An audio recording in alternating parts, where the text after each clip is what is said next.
Saya percaya setiap kita sebagai milik Tuhan itu pasti punya kerinduan yang sangat besar untuk menyenangkan Dia, betul tidak? Saya percaya itu, semua kita pasti begitu. Saya percaya semua kita sebagai milik Tuhan pasti ingin melakukan apa yang terbaik yang Dia katakan kepada kita. Tetapi secara jujur saudara, dalam praktek sehari-hari kita, mudah nggak merealisasikan yang kita rindukan itu tadi? Ayo, praktek sehari-hari mudah atau tidak? Nah, kalau kita setuju itu tidak mudah, maka kita harus berusaha menemukan apa penyebabnya kita ini tidak semudah yang kita rindukan untuk melakukan apa yang Dia suka, yang Dia senangi. Saudara, sudah bertahun-tahun kita sebagai rekan-rekan sekerja Tuhan Yesus, kalau ini kita setujui bahwa kelemahan kekurangan kita selalu kesulitan untuk melakukan apa yang menyenangkan hatinya, seharusnya kita cepat mencari penyebabnya. Saya ingin mengajak saudara memiliki konsep bisnis di dalam pelayanan. Jangan kaget dulu ya. Saya ingin setiap kita menggunakan konsep bisnis di dalam pelayanan untuk mencapai ini. Saya tanya dulu kepada saudara, begitu kita mendengar kata konsep bisnis, apa yang pertama kali muncul di benak kita? Profit. Bukan, profit.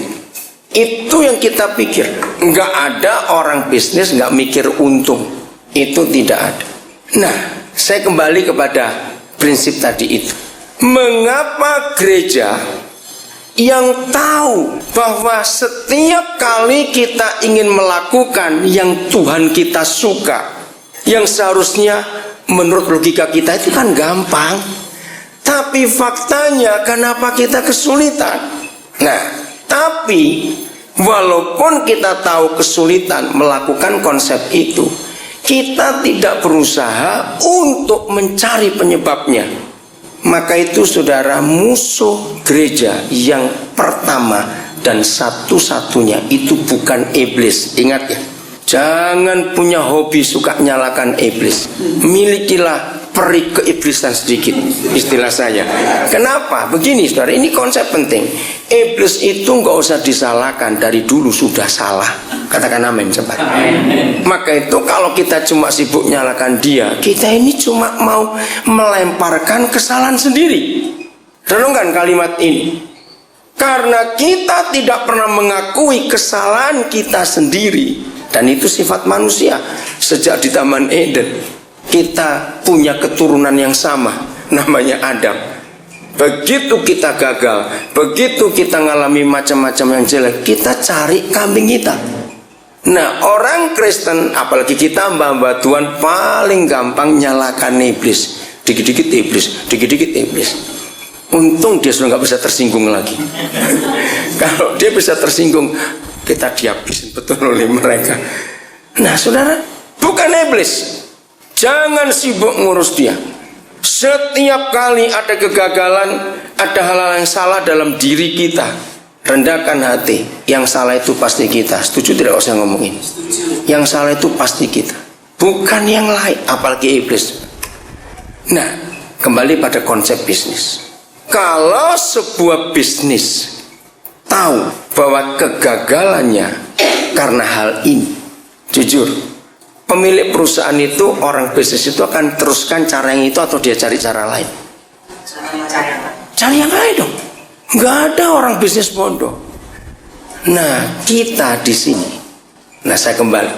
Musuh satu-satunya, nggak ada dua, satu. Musuh satu-satunya gereja ini jahat, saudara. Rutinitas, catat itu baik-baik. Katakan amin, nggak usah ragu-ragu.